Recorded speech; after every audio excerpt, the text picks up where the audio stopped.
The Damned Thing by Ambrose Bierce. Chapter 1. One does not always eat what is on the table. By the light of a tallow candle which had been placed on one end of a rough table, a man was reading something written in a book. It was an old account book, greatly worn, and the writing was not, apparently, very legible, for the man sometimes held the page close to the flame of the candle to get a stronger light on it. The shadow of the book would then throw into obscurity a half of the room, darkening a number of faces and figures. For besides the reader, 8 other men were present. 7 of them sat against the rough log walls, silent, motionless, and the room being small, not very far from the table. By extending an arm, any one of them could have touched the 8th man, who lay on the table, face upward, partly covered by a sheet. His arms at his sides, he was dead. The man with the book was not reading aloud, and no one spoke. All seemed to be waiting for something to occur. The dead man only was without expectation.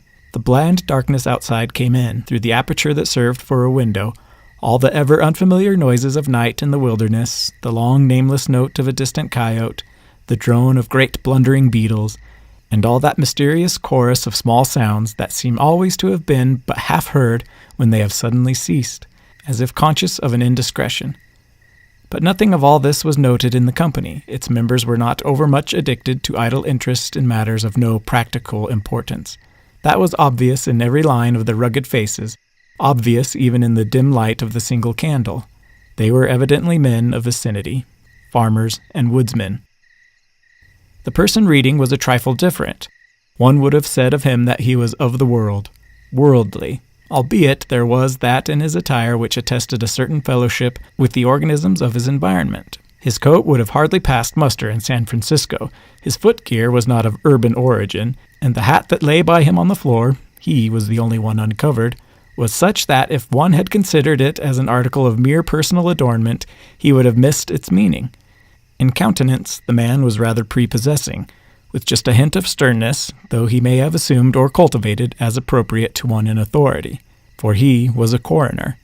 It was by virtue of his office that he had possession of the book in which he was reading. It had been found among the dead man's effects, in his cabin, where the inquest was now taking place. When the coroner had finished reading, he put the book into his breast pocket. At that moment the door was pushed open and a young man entered. He, clearly, was not of mountain birth and breeding. He was clad as those who dwell in cities. His clothing was dusty, however, as from travel. He had, in fact, been riding hard to attend the inquest. The coroner nodded. No one else greeted him. "We have waited for you," said the coroner. "It is necessary to have done with this business tonight." The young man smiled. "I am sorry to have kept you," he said.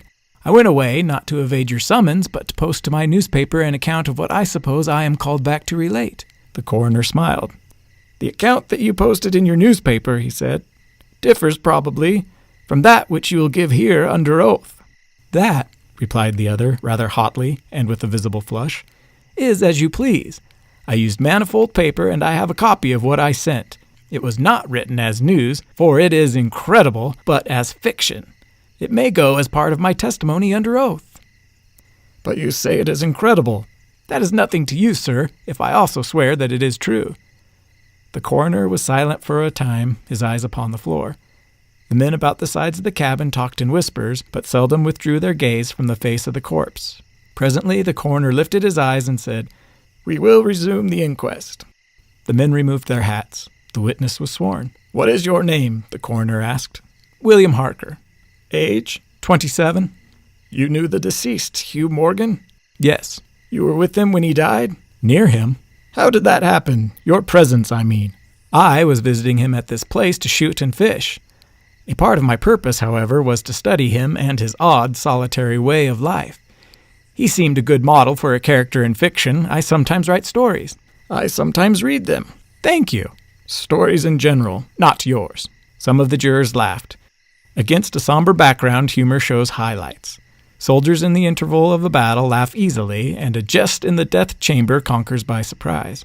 "Relate the circumstances of this man's death," said the coroner. "You may use any notes or memoranda that you please." The witness understood. Pulling a manuscript from his breast pocket, he held it near the candle, and turning the leaves until he found the passage that he wanted, began to read. Chapter 2. What may happen in a field of wild oats.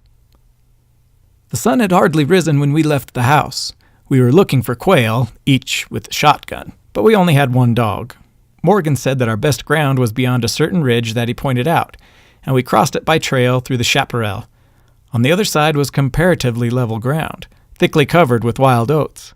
As we emerged from the chaparral, Morgan was but a few yards in advance. Suddenly we heard, at a little distance to our right and partly in front, a noise as of some animal thrashing about in the bushes, which we could see were violently agitated. "We've started a deer," I said. "I wish we had brought a rifle." Morgan, who had stopped and was intently watching the agitated chaparral, said nothing, but he had cocked both barrels of his gun and was holding it in readiness to aim.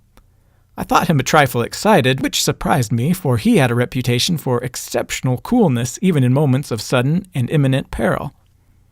"Oh, come," I said. "You are not going to fill up a deer with quail shot, are you?" Still he did not reply, but catching sight of his face as he turned it slight towards me, I was struck by the intensity of his look. Then I understood that we had serious business in hand, and my first conjecture was that we had jumped a grizzly. I advanced to Morgan's side, cocking my piece as I moved. The bushes were now quiet, and the sounds had ceased, but Morgan was as attentive to the place as before. "What the devil is it?" I asked. "That damned thing," he replied without turning his head. His voice was husky and unnatural. He trembled visibly. I was about to speak further when I observed that the wild oats near the place of the disturbance moving in the most inexplicable way. I can hardly describe it. It seemed as if it stirred by a streak of wind which not only bent it but pressed it down, crushed it so that it did not rise, and this movement was slowly prolonging itself directly towards us. Nothing that I have ever seen had affected me so strangely as this unfamiliar and unaccountable phenomenon, yet I am unable to recall any sense of fear. I remember, and tell it here because singularly enough, I recollected it then, that once in looking carelessly out of an open window, I momentarily mistook a small tree close at hand for one of a group of larger trees at a little distance away. It looked the same size as the others, but being more distinctly and sharply defined in mass and detail seemed out of harmony with them. It was a mere falsification of the law of aerial perspective, but it startled, almost terrified me. We so rely upon the orderly operation of familiar natural laws that any seeming suspension of them is noted as a menace to our safety, as warning of unthinkable calamity. So now the apparent causeless movement of the herbage and the slow, undeviating approach of the line of disturbance were distinctly disquieting.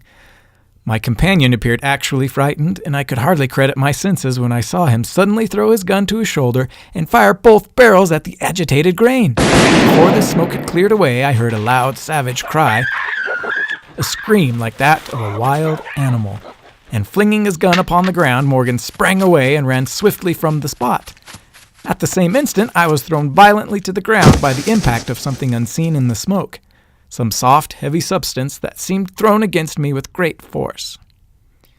Before I could get upon my feet and recover my gun, which seemed to have been struck from my hands, I heard Morgan crying out as if in mortal agony, and mingling with his cries were such hoarse, savage sounds as one hears from fighting dog. Inexpressibly terrified, I struggled to my feet and looked in the direction of Morgan's retreat. And may heaven in mercy spare me from another sight like that. At a distance of less than 30 yards was my friend, down upon one knee, his head thrown back at a frightful angle, hatless, his long hair in disorder, and his whole body in violent movement from side to side, backward and forward. His right arm was lifted and seemed to lack the hand, at least I could see none. The other arm was invisible. At times, as my memory now reports this extraordinary scene, I could discern but a part of his body. It was as if he had been partly blotted out. I cannot otherwise express it. Then a shifting of his position would bring it all into view again.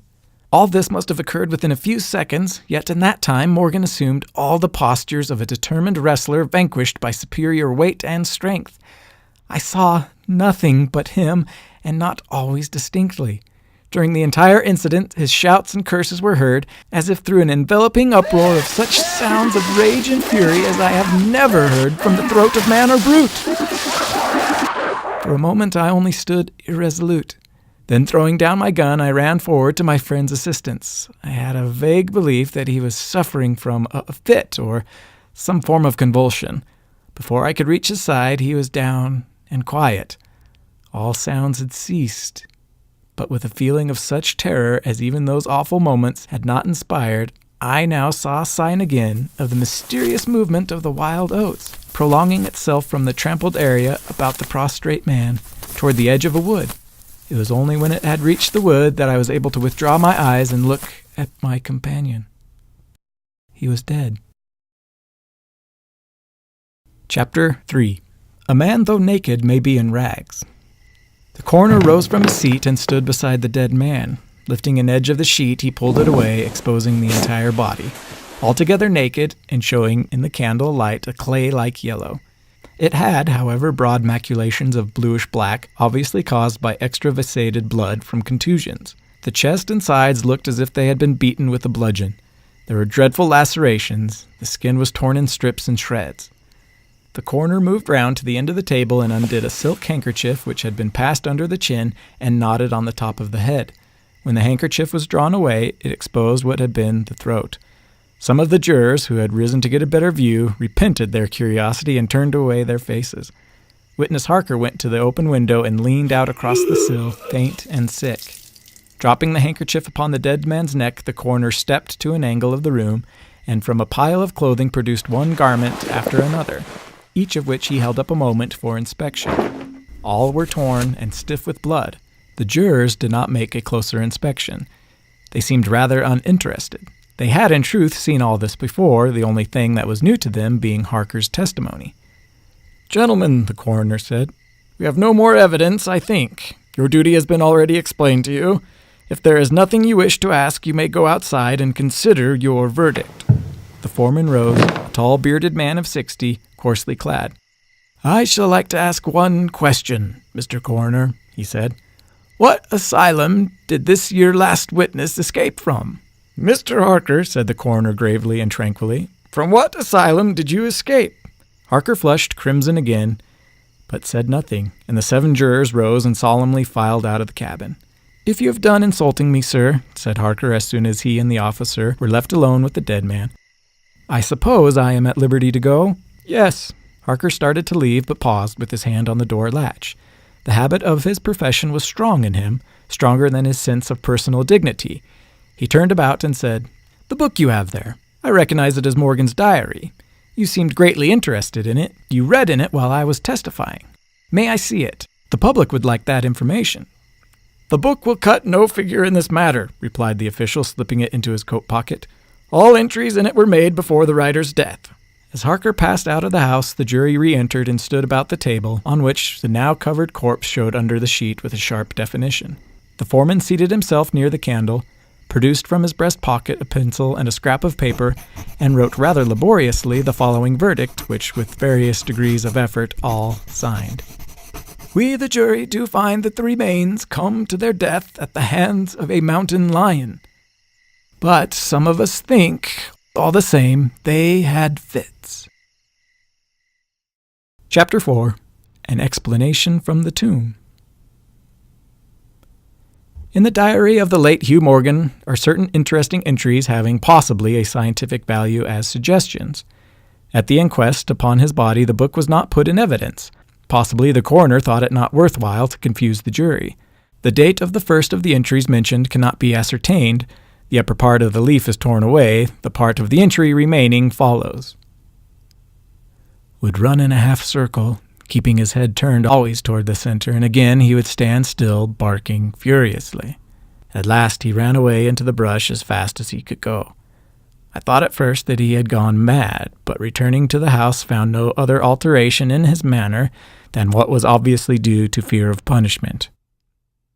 Can a dog see with his nose? Do odors impress some cerebral center with images of the thing that emitted them? September 2nd.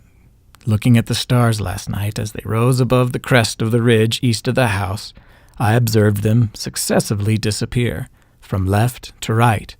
Each was eclipsed but an instant, and only a few at a time, but along the entire length of the ridge all that were within a degree or two of the crest were blotted out. It was as if something had passed along between me and them, but I could not see it, and the stars were not thick enough to define its outline. Ugh, don't like this. Several weeks' entries are missing, 3 leaves being torn from the book. September 27th. It has been about here again. I find evidence of its presence every day. I watched again all last night in the same cover, gun in hand, double charged with buckshot. In the morning the fresh footprints were there as before, yet I would have sworn that I did not sleep. Indeed, I hardly sleep at all. It is terrible, insupportable. If these amazing experiences are real, I shall go mad. If they are fanciful, I am mad already. October 3rd. I shall not go. It shall not drive me away. No, this is my house, my land. God hates a coward. October 5th.